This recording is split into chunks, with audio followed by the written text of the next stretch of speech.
మన ప్రభువును రక్షకుడైన యేసుక్రీస్తు పరిశుద్ధ నామనందనాలు.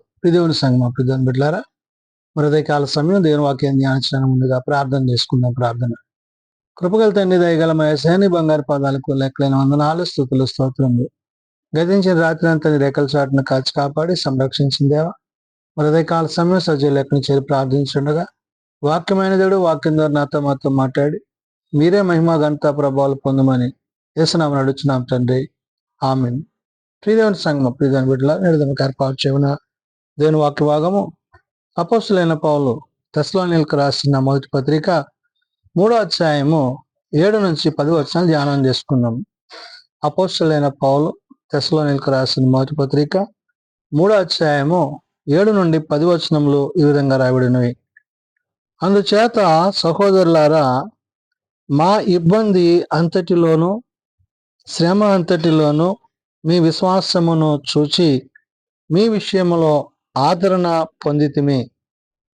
భక్తుడైన సేవకుడైన అపోస్తుడైన పౌలు తెస్సలోనిక సంఘానికి పత్రిక రాస్తూ ప్రభువునందు స్థిరముగా నిలిచి ఉండుడి అనే మాటను ఆధారం చేసుకున్నాడు.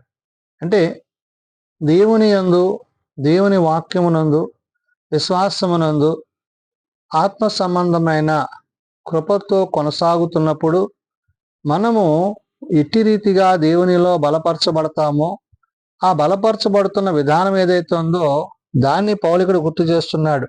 అందుకంటున్నాడు, అందుచేత సహోదరులారా మా ఇబ్బంది అంటున్నాడు. అంటే వారికి ఎదురైన కష్టాలు, శ్రమలు అవి ఎలాంటివైనప్పటికీ కూడా దేవుని విషయంలో, దేవుని యొక్క ఉద్దేశ విషయంలో వాటిని వారు జయించిన విధానము, అంటే దేవుడే వారికి సహాయం చేసి వారిని ముందుకు నడిపించాడు.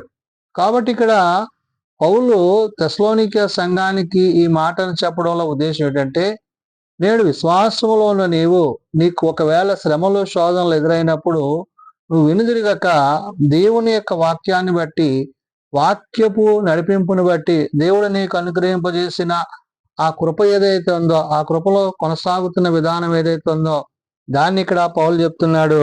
అందుచేత సహోదరులారా మా ఇబ్బంది అంతటిలోనూ శ్రమ అంతటిలోనూ మీ విశ్వాసము చూచి అంటాడు. అంటే ఏంటి?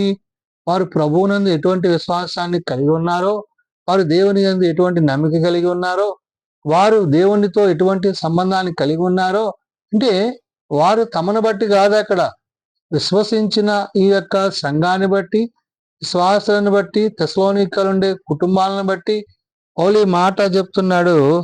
అంటున్నాడు, మీ విశ్వాసమును చూసి మీ విషయంలో ఆదరణ పొందితిమి అంటాడు.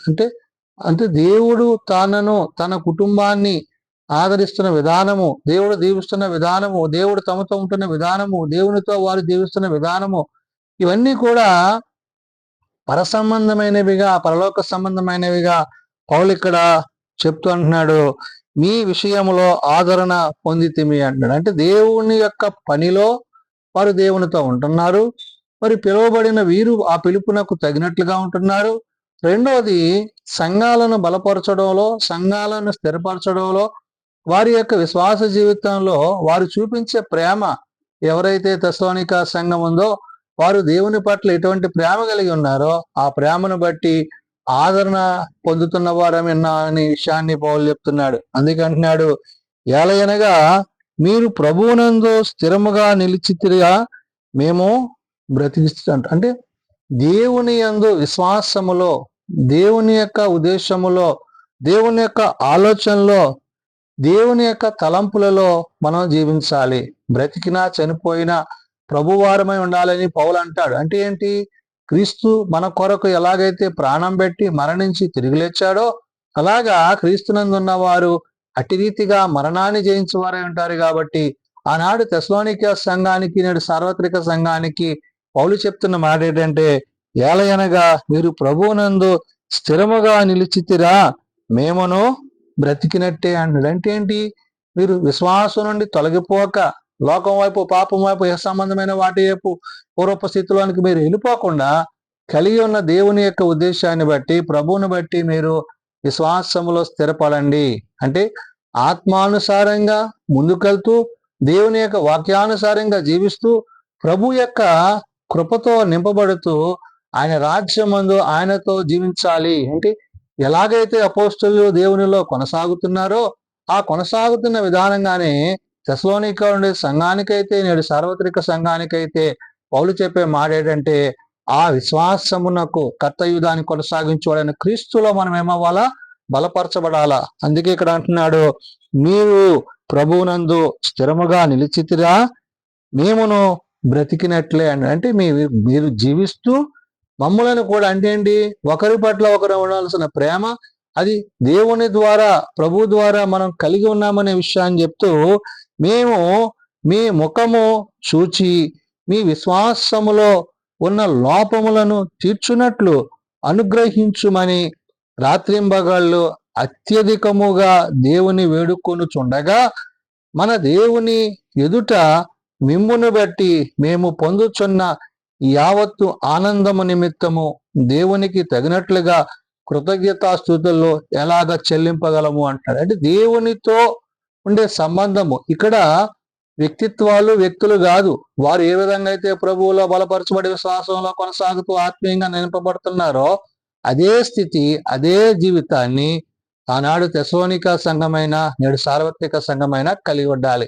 అంటే ప్రభువుని బట్టి, ప్రభు మాటను బట్టి, ప్రభు చూపిన మార్గాన్ని బట్టి, ఆయన మన కొరకు చేసిన ఆ యొక్క గొప్ప మరణం ఏదైతే ఉందో ఆ మరణము చేత మనకు అనుగ్రహించబడిన విమోచన, ఆయన రక్తము చేత విడిపింపబడ్డ మనము ఆయన యందు నిలిచే వారమై ఉండాలి. కాబట్టి ఇక్కడ పౌలు ఆ విషయాన్ని గుర్తు చేసి అంటున్నాడు, ఇక్కడ మేము మీ ముఖము చూచి మీ విశ్వాసములో ఉన్న లోపములను తీర్చున్నట్లు అన్నాడు. ఒకవేళ దేవునికి విరోధంగా ఆలోచించిస్తూ ఒకవేళ దేవుని యొక్క తలంపులకు భిన్నంగా మీరు తలస్తున్నట్లయితే వాటిని సరిచేయాలి. అంటే ఏంటి, ఏది లోపం ఉందో, ఏ బలహీనత ఉందో ఆ బలహీనతల నుంచి, లోపాల నుండి సంఘాన్ని కాపాడవలసిన బాధ్యతగా అపోస్తులత్వం కలిగిన పౌలు అక్కడ మాట్లాడుతూ అంటున్నాడు.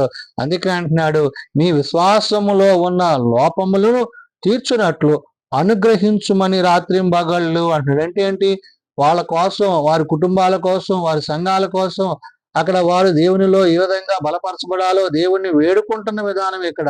అంటే సంఘము యొక్క అభివృద్ధిలో మరి అపోస్తుల యొక్క పాత్ర ఉన్న పౌలు ఇక్కడ తను చెప్తున్న మాట ఏంటంటే, వారు రక్షింపబడి వారి రక్షణ కొనసాగించే విషయంలో వారిని ఏ విధంగా ముందుకి నడిపించాలో చెప్తున్నాడు. అందుకే అంటున్నాడు, అంటే ఉన్న లోపములను తీర్చున్నట్లు అనుగ్రహించుమని రాత్రింబగళ్ళు అత్యధికముగా దేవుని వేడుకొనుచుండగా మన దేవుని ఎదుట మిమ్మును బట్టి మేము పొందుచున్న యావత్ ఆనందము ఉంటున్నాడండి. ఎవరిని బట్టి, సంఘాన్ని బట్టి, విశ్వాసులను బట్టి, వారు దేవుని యందు ఏ విధంగా అయితే జీవిస్తున్న విధానం ఉందో అదే విధానము మరి ఆనాడు తెస్సలోనిక సంఘము కలిగి ఉన్నట్లుగా నేడు సార్వత్రిక సంఘము కూడా కలిగి ఉండాలి. అంటే ప్రభువుని బట్టి, ప్రభు మాటను బట్టి మనం జీవించాలి తప్ప మరి ఇతరమైన వాటి యందు మనస్కరించక, లోకమున వాటి యందు కాక దేవుని యొక్క చిత్తములో, దేవుని యొక్క ఉద్దేశములో మనం ఏమై ఉన్నామో అది దేవుడు ఇక్కడ పౌలు ద్వారా తెలియజేస్తూ అంటున్నాడు. ఏమంటే,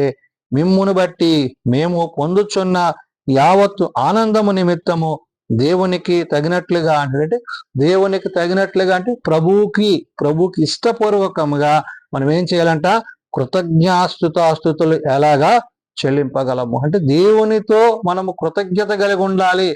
ఆయన ఇచ్చిన రక్షణను బట్టి, ఆయన ఇచ్చిన స్వస్థతను బట్టి, ఆయన ఇచ్చిన స్థితిని బట్టి, మనలో ఉన్న పాపమంతా ఆయన తొలగించి మన కోసం మరణించి తిరిగి లేచిన ప్రభువుని బట్టి మనం ఏమై ఉండాలంటే ప్రత్యేకింపబడవలసి ఉంది. కాబట్టి నేడు నీవు నేను కూడా ఆనాడు అపోస్తలులైన వారు, మరి పౌలైతేనేమి, తిమోతి అయితేనేమి, సిల్వాన్ అయితేనేమి, అనేకులు దేవుని కొరకు ఎలాగైతే తమను తాము తగ్గించుకొని క్రీస్తు కొరకు వారు శ్రమించారో, కష్టించారో, రాత్రింబగళ్ళు ప్రయాసపడ్డారో ఆ ప్రయాస వ్యర్థము కాలేదనే విషయాన్ని అక్కడ పౌలు గుర్తు చేశాడు. అందుకని ఈ మాటను మాట్లాడుతూ అంటున్నాడు, దేవునికి తగినట్లుగా అన్నాడు. అంటే దేవునికి తగినట్లుగా అంటే ఆయన ఏదైతే కోరుతున్నాడో మన నుంచి ఆ విధంగా మనం జీవించాలి. ఆ విధంగా మనం జీవించినట్లయితే మనం ఆయనతో, ఆయన రాజ్యం ముందు నిలిచిన వారమే ఉంటాము. కాబట్టి పరిశుద్ధాత్మ దేవుడు చెప్తున్న మాట, ప్రభువునందు స్థిరముగా నిలిచి ఉండండి అంటున్నాడు. అంటే మన విశ్వాసమును, దేవుడు మనకిచ్చిన ఆత్మీయ స్థితిని, దేవుని ద్వారా కృప పొందిన మనము ఆ కృపలో కొనసాగింపబడవలసి ఉన్నదనే విషయాన్ని ఈ ఉదయకాల సమయమున పరిశుద్ధాత్మ దేవుడు ఆనాడు తెస్సలోనికే సంఘానికి, నేడు సార్వత్రిక సంఘానికి తెలియజేసిన మాటలు. ప్రార్థన చేసుకుందాం. మమ్మల్ని మిక్కిలిగా ప్రేమించిన మా తండ్రి, కృప కలిగిన దేవ, అవును నాయన, మా ఆత్మీయ స్థితిగతులు, మా ఆధ్యాత్మిక స్థితిగతులు అయ్యా, నీలో ఏ విధంగా మేము ముందుకు కొనసాగాలో ఆనాడు పౌలు తాను ఆ పరిచర్యలో భాగముగా తెస్సలోనిక సంఘానికి తెలియజేసిన మాటలు నిజమైన ఆయన. వారి విశ్వాసంలో ఏ విధంగా ఉంటున్నారో, ఒకవేళ వారిలో ఏమన్నా లోపాలుంటే వాటిని సరిచేసి వాటి నిమిత్తము రాత్రింబగళ్ళు వారు ప్రయాసపడి ప్రార్థించి వాక్యం అందించి వారిని నడిపించిన విధానాన్ని బట్టి వందనాలు.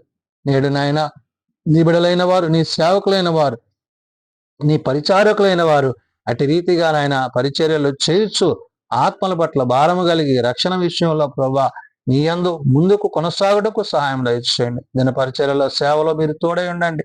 ఏది ఉన్నతమైనదో, ఏది ఉత్తమమైనదో, ఏది నీతితో సత్యముతో జీవముతో కలిగి ఉన్నదో దాని యందు విశ్వాసములో కొనసాగింపబట్టకు నీ సహాయం దయచేయండి. చిన్నబిడ్డలు, యవనులు, పెద్దలు, వృద్ధులు ప్రతి వారిని వారి వారి తరగతుల చొప్పున ఆశీర్వదించి దీవించండి.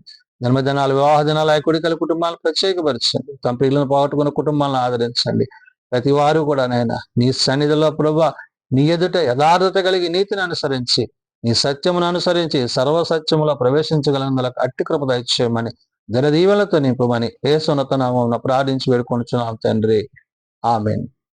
పరలోకమందున మా తండ్రి, నీ నామం పరిశుద్ధపరచబడగాక, నీ రాజ్యం వచ్చుగాక, నీ చిత్తం పరలోకమందు నెరవేర్చినట్లు భూమి మీద నెరవేరుగాక. మా అనుదినాహారము నేడు మాకు దయచేయండి. మనల ప్రార్థన చేసిన వారిని మేము క్షమించిన ప్రకారం మా ప్రార్థనలను క్షమించు.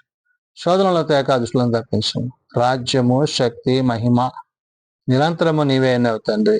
ఆమేన్. మన పరమ తండ్రి అయిన దేవుని ప్రేమ, ప్రభువైన యేసుక్రీస్తు కృప, పరిశుద్ధాత్మనిత్య సహాయము నిరంతరము సదా తోడయండి సంరక్షించునుగాక. ఆమేన్.